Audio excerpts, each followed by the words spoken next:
welcome back to the Homestead Kitchen.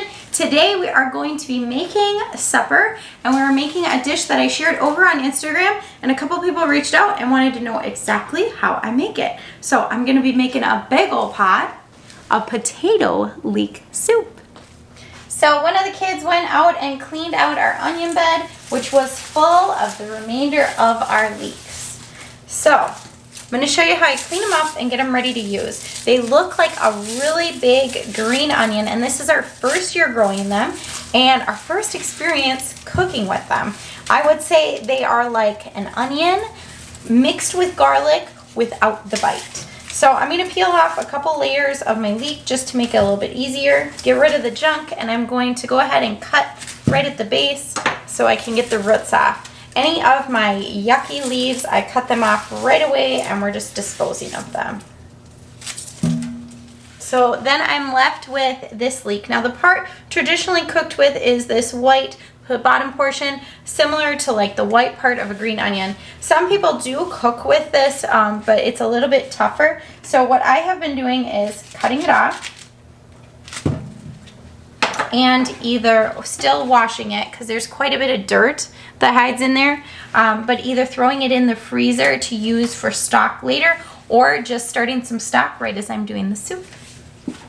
If I would have planned ahead, I would have gotten chicken going yesterday and used those bones and made some stock today to use for my soup, because the main ingredients in the potato leek soup are the leeks, the potatoes, and broth. Lots of broth. So I'm going to get all these cleaned up, and then I'll be right back. So for this recipe, I'm typically using about 6 leeks, and it looks like I've got about 8 or so. Some are big, some are really small. So I'm going to count that as 6. This is what I'm saving for broth, and I've got all this scrap. This won't go to waste. I am going to put it in our compost, so I'm going to get that all cleaned out so I can get everything washed.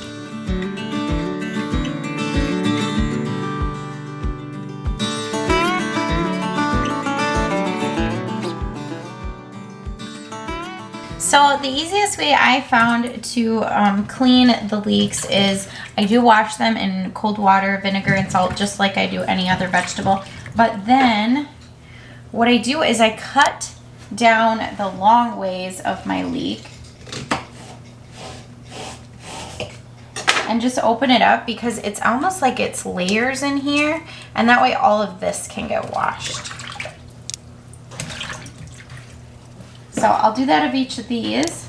So I've got my pot on the stove. I've got it heated up, and I'm going to use butter to saute these leeks. So I'm using a whole stick. This is going to be the butter for my soup. You could certainly substitute this with oil. I've done that when I was low on butter, and it worked out really well too. But I just love butter. I've got my leeks all sauteing on low in that butter. And I'm going to season my soup however I want now before I get going on my potatoes. So because the leeks are kind of like garlic, kind of like onion, I'm not adding garlic and onion. And this is like the only dish I make where I don't add garlic or onion, at least.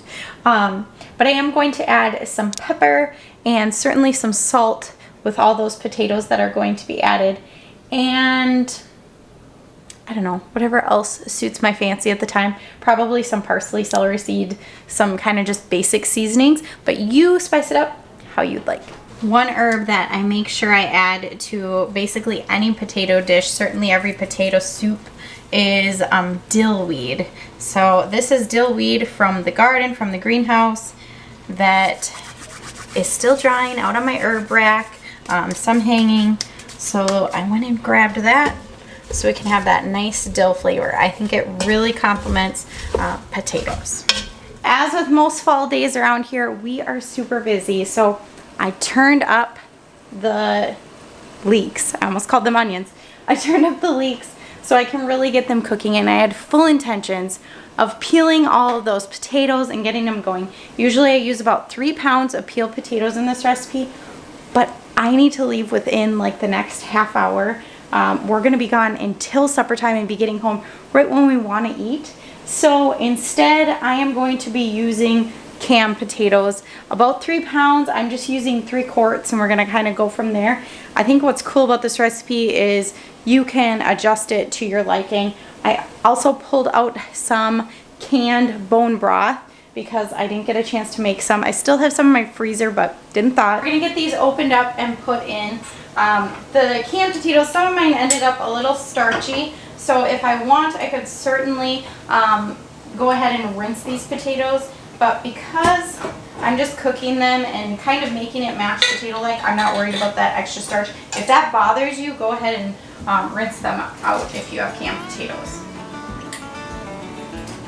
They still rinse beautifully. Now the beauty of this is they're basically already cooked, so this is going to speed up the process quite a bit. Matt's mom taught me the trick of using a ring on my jars to open them. I always check my jars, you might see me doing that, but we store all of our jars without rings so that if we have a false seal, we'll know it. So if I can't pick up my jar by the flat, I know I've got a false seal. So I just put this little ring under the lip like she showed me, push some pressure, and it pops right off. Looks like I'm adding applesauce or something.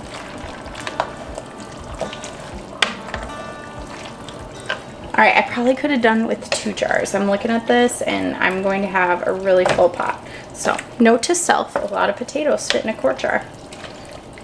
On the plus side though, I probably won't need to add as much broth, which is awesome. So I'm gonna get this broth in right away. Now normally I would really just let this cook, like let it keep cooking till my potatoes are ready to put a fork through. Since I do not need to do that because my potatoes are basically cooked, I'm gonna go ahead and I am going to move on to the next step.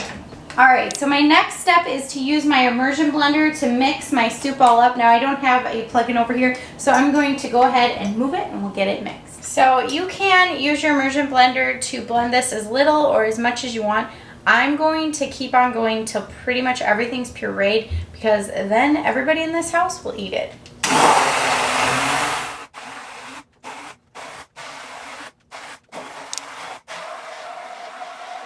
Well, I still have a couple of chunks of leeks. I think they probably could have cooked a little longer. It's really good. Don't do like I did. Keep the immersion blender in the liquid even if you're in a hurry. All right, we're gonna call it good. I know it's going to taste good. Oh, it's so good. All right, so I need to go do those things and then we'll be back for supper. So I'll see you in a little while. All right, we're back and we're ready to eat. Glad you got to see us again. I hope everybody's really hungry.